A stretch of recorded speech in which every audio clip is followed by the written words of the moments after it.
Hi beautiful people, আপনাদেরকে এখন দুইটা ভিডিও দেখাবো। দুইটা ভিডিও আপনারা শেষ পর্যন্ত দেখার জন্য অনুরোধ রইল। এখানে ৬,০০০ টাকা আছে, ৫,০০০ টাকা আপনার মেয়ের বিয়ের খরচ আর ১,০০০ টাকা আপনার ভাড়া। আল্লাহর কাছে মিলা খুশি বাজার। আমি আপনাকে এনে খাইবেন, আমি কিন্তু হাসাবো, আমি মিলা খুশি আল্লাহর কাছে খুশি। আল্লাহ তুমি তাকে তো ঠিক দিও, আল্লাহ তুমি তাকে বাঁচারে যতদিন বাইসে থাকবো, আল্লাহ এই উপকারের কথা ভুলবো না। আল্লাহর কাছে আল্লাহ আপনাকে যিনি কামাই করার তৌফিক দেয়, আল্লাহ যিনি জানটা ভালো লাগে। আমি খারাপ মানুষ না, বলেন কোনো সমস্যা আপনার? যে মেয়েটার বিয়ে তো একজনের সেটা হাতে বেড়াইছি, জান যায় নেই। মেয়েটার বিয়ে? আপনার দেশের বাড়ি কোথায়? আমাদের বাড়ি হলো সিরাজগঞ্জ। সিরাজগঞ্জ। তো মেয়ের বিয়ের জন্য একজন কারো কাছে কিছু চাইতে এসছেন? হ্যাঁ, তার ওরা দেয় নেই। দেয় নেই? আচ্ছা, মানে যার কাছে আসছিলেন ওনার বাসা কোথায়? ওই এয়ারপোর্ট টাওলা। তো উনি কিছু দেয় নেই? না। কি ওনার সমস্যা চলতেছে এই জন্য? না, ওনারা বলতেছে যে আমার পক্ষে সম্ভব না। সম্ভব না? আর এখন কোথায় যাবেন তাহলে? এখন গুলিস্তান যায়, একদিন কাম টাম করে অন্তে বাইক চলে যাবো। একদিন কাম করে কয় টাকা পাবেন আপনি? এই ৩-৪০০ টাকা পাবো। মেয়ের বিয়ের জন্য কয় টাকা খরচ লাগবে? ওই ৫-৬ হাজার টাকা চাইছি। ৫-৬ হাজার টাকা লাগবে? তো আপনি এখন গুলিস্তানে যাবেন, কীভাবে যাবেন? আপনার পকেটে টাকা আছে? ২০ টাকা ছিল, হেঁটে খাইছি স্যার। ২০ টাকা ছিল, হেঁটে খাইছি। ও, আপনার মেয়ের বিয়ে কবে? পরশুদিন। পরশুদিন? আপনার বাবা হয়ে এখন ঢাকায় আছেন, তারা চিন্তা করতেছে না?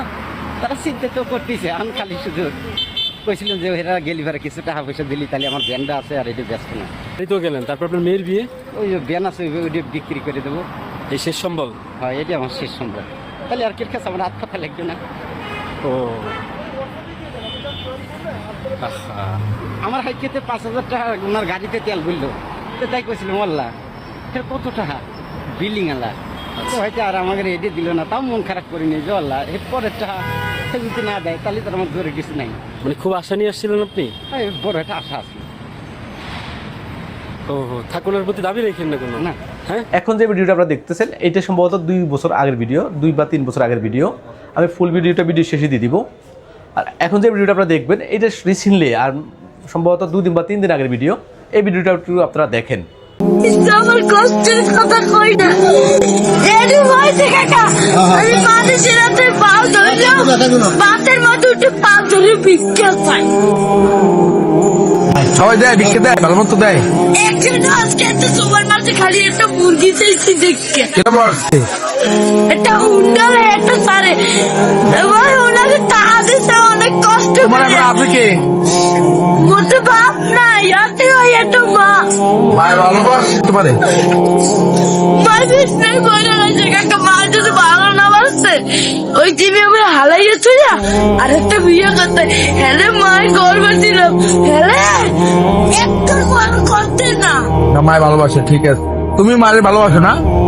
আমার মায়ে আমাদের একটা মুরগি খাইতে চাইছে, একটা তারপর এই চাই আমার কি মুরগি চাই। আমি তো কেসারি করি না কষ্টের কথা। লাগবে না, লেখাপড়া করো, মাদ্রাসায় পড়ো। সকালবেলা পড়ি, এই বিয়ের বেলায় এই টাকা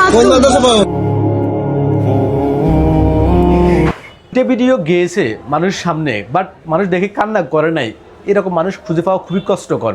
আপনি দেখেন এই দুইটা ভিডিওতে তারা এমনভাবে অ্যাক্টিং করছে যে আসলে রিয়েলিটিটা বুঝতে আপনার খুবই কষ্ট হয়ে যাবে। এরপর বেরিয়ে আসে এই ছোট্ট ছেলেটির বড় মিথ্যাচার।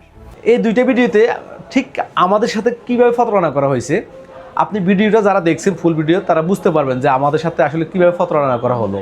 আর তার মা মোটেই শয্যাশায়ী নন, বরং সুস্থ। এমনকি তার বাবাও বেঁচে আছেন এবং তিনি রিকশা চালান। আর ছেলেটি নিয়মিতই মায়ের অসুস্থতার মিথ্যে আবেগকে কাজে লাগিয়ে বরিশালের বিভিন্ন বাজার, মসজিদ ও বাসে কান্না করে অর্থ উপার্জন করে। তুমি কোন সানা লাগা যাইয়া ৬,০০০ টাকা যে ফেসবুক এলাকা থেকে নিচ্ছ মিথ্যা কথা বইলা, এটা কথা কেন মদ খাইছো? স্যার আমি ভোটে মরে গেছে যে আমি কাঁদছো না, কাঁদছো না, তুমি আবার মিথ্যা কথা বলতেছ। তুমি কেন মিথ্যা কথা কও? তুমি তোমার মাইয়ার বিয়ার কথা কান্দতে কেটে বেড়া ওদের কাঁদছো না?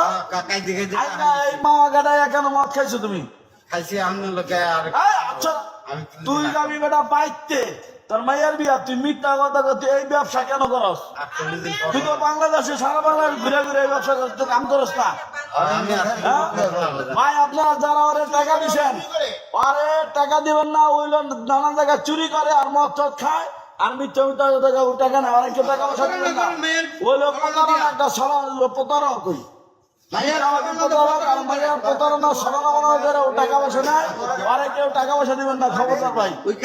যে ভিডিওটা দেখতেছেন আপনারা, এই ভিডিওটাতে এই লোকটা সে এত কান্না করলো যে তার মেয়ের বিয়ে, তার জন্য টাকার প্রয়োজন। একটা লোক তাকে টাকা দিল, গিফট করলো, 5,000 টাকা গিফট করলো, কিন্তু সে কি করলো, পরের দিন ঠিক এই টাকা দিয়ে সে লাল পানি খেলো। আর এই ফার্স্ট যে ভিডিওটা, এই ভিডিওটা হচ্ছে এই ছেলেটা কান্না করতেছে, তার বাবা নেই, মা অসুস্থ, একটা মুরগির জন্য গেছে, তাকে মারছিল। মানে এই ভিডিওগুলো দেখে আসলে মানুষ খুব আবেগপুত হয়ে গেল। আমি যখন এই ভিডিওগুলো দেখি আমার কাছে খুবই কষ্ট লাগলো, একেবারে আমি নিজেই কান্না করে দিলাম এই ভিডিওটা দেখে। তাহলে যতগুলো মানুষের কাছে এই ভিডিওটা গেছে, প্রত্যেকটা মানুষ এই ভিডিওগুলো দেখে কান্না করছে, কান্না করে না এমন কোনো মানুষ খুঁজে পাওয়া খুবই কষ্ট হয়ে যাবে।